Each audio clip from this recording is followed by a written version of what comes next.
ठाणे वर्तकनगर येथील भाजपाच्या मुख्य पक्ष कार्यालयामध्ये नवनिर्वाचित नगरसेवकांची बैठक पार पडली। या बैठकीला भाजपाचे जिल्हाध्यक्ष संदीप लेले, आमदार निरंजन डावखरे तसेच प्रदेश सरचिटणीस माधवी नाईक उपस्थित होत्या। या बैठकीत भाजपाच्या गटनेता पदावरून सविस्तर चर्चा करण्यात आली। येत्या 27 जानेवारी रोजी भाजपाच्या गटनेतेपदी अनुभवी व्यक्तींची नियुक्ती केली जाईल। तसेच पहिल्यांदाच निवडून आलेल्या नगरसेवकांचाही विचार केला जाऊ शकतो, अशी माहिती आमदार निरंजन डावखरे यांनी दिली आहे। सत्तेतील मित्रपक्षाने यथोचित सन्मान भारतीय जनता पार्टीला दिला पाहिजे, असंही डावखरे म्हणालेत। यावेळी जिल्हाध्यक्ष संदीप लेले यांनी प्रसारमाध्यमांशी बोलताना सांगितलं की महापौर, उपमहापौर, स्थायी समिती अध्यक्ष, सभागृह नेते ही सर्व महत्त्वाची पदे भाजपाकडेच राहावीत, यासाठी पक्षाकडून ठाम दावा करण्यात येत आहे। तसेच ठाणे महानगरपालिकेतील प्रभाग समिती या ठिकाणी असणारे पद, परिवहन आणि शिक्षण मंडळ या ठिकाणी देखील भाजपाला सामावून घ्यावे। भाजप पक्षामध्ये देखील एससी प्रवर्गातील उमेदवार नगरसेवक निवडून आलेले आहेत। सुरेश कांबळे आणि उषा वाघ यांचा सुद्धा विचार मित्रपक्षाने करावा, असं आमदार निरंजन डावखरे यांनी सांगितलं आहे। थोडा अनुभवी असलेल्या नगरसेवकाची याकरता निवड केली जाईल। आमच्या पातळीवर कुठली बैठक अजून झालेली नाहीये, परंतु निवडणूक युतीमध्ये आम्ही लढलेली होती आणि युतीत लढल्यामुळे जरी शिवसेनेचं संख्याबळ पूर्ण बहुमताचं असलं 75 किंवा त्यांना एका सदस्याने पाठिंबा देऊन 76, तरी देखील त्या येण्यामध्ये आमच्या 28 येण्यामध्येही त्यांचा सहभाग आहे, मी असं म्हणणार नाही। तसं त्यांच्या 75 येण्यामध्ये देखील भारतीय जनता पार्टीचा सहभाग आहे।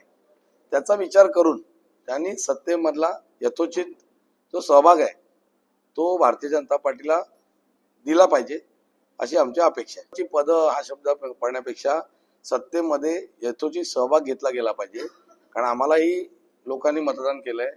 आमचे 28 लोकप्रतिनिधी निवडून आलेले आहेत, त्यांना देखील जनतेला न्याय द्यायचा आहे, लोकांची कामं करायची आहेत। आणि शेवटी स्वाभाविक आहे राजकारणामध्ये, आता समजा हा कार्यकर्ता आहे, हा नुसताच काम करेल आणि तो नगरसेवक झालेले या व्यक्ती काम करतील, याच्यात फरक पडतो। तसं नगरसेवक झाला आणि तो सभापती झाला, उपमहापौर झाला, महापौर झाला, त्याच्यानंतर अनेक अन्य पदे, स्टँडिंगचा अध्यक्ष झाला, सभागृह नेता झाला, तर तो लोकांचे प्रश्न मांडणं आणि ती कामं होणं, या दृष्टिकोनातून आपण त्याकडे बघितलं पाहिजे आणि त्या दृष्टीने आम्हाला त्याच्यात सहभाग मिळावा, अशी आमची रास्त अपेक्षा आहे। आता महापौर होण्यासाठी काय वाटाघाटी करायच्या हा राज्य पातळीवरचा विषय आहे, परंतु आम्हाला याचा आनंद वाटतो की उद्या एससी, एसटी, ओबीसी कुठलंही आरक्षण पडलं असतं तरी आमच्या 28 मध्ये आम्ही तो सर्व सामाजिक समिती इतकं सुंदर सांभाळलंय की आमच्याकडे एक एसटी नगरसेवक आहे 3 मधली, एससी 9 मधले आमच्याकडे 2 नगरसेवक आहेत। पूजा वाघ एससी नगरसेविका आहे आणि आपले सुरेश कांबळे एससी, आपला उषा वाघ आणि सुरेश कांबळे आमचे एससी नगरसेवक आहेत। आपल्या कमलताई चौधरी शेड्यूल ट्राईबच्या नगरसेविका आहेत। ओबीसी मध्ये तर भरपूर आहेत, मुकेश खुला ओबीसी आहे, या मागे बसल्या आहेत, आपल्या कवटांगे बाई आहेत, आपल्या सिनियर नगरसेविका कोळी मॅडम आहेत, मडवीताई आहेत, ओपन मध्ये आहेत, ओबीसी खुला, ओबीसी महिला, आमच्याकडे सर्व प्रवर्ग आहेत।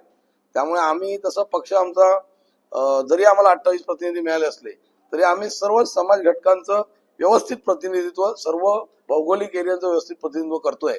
आणि म्हणून ती घोषणा उद्याला आली ना, ती अशीच नाही आली ना, ती उत्स्फूर्त आलेली घोषणा आहे। प्रक्रियेतनं एखादी इमर्ज होते ना नारा, जसं एखाद्या मुवमेंट मध्ये नारा इमर्ज होतो तसा तो इमर्ज झालेला नारा आहे।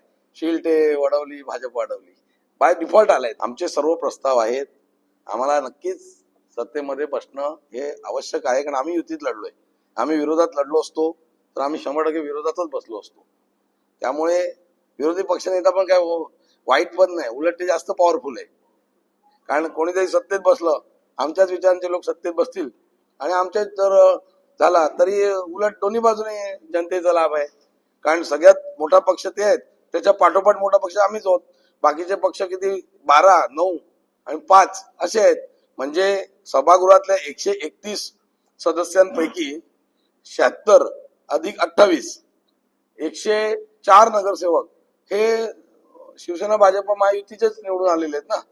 त्याच्यामुळे मग विरोधी आवाज त्यांचा एकदमच क्षीण आहे। त्याच्यामुळे आम्हाला विरोध बसायची अजिबात इच्छा नाही, ते बसणं पण चूक आहे, कारण आम्ही युतीत लढलोय, पण आम्हाला योग्य सन्मान दिला गेला पाहिजे।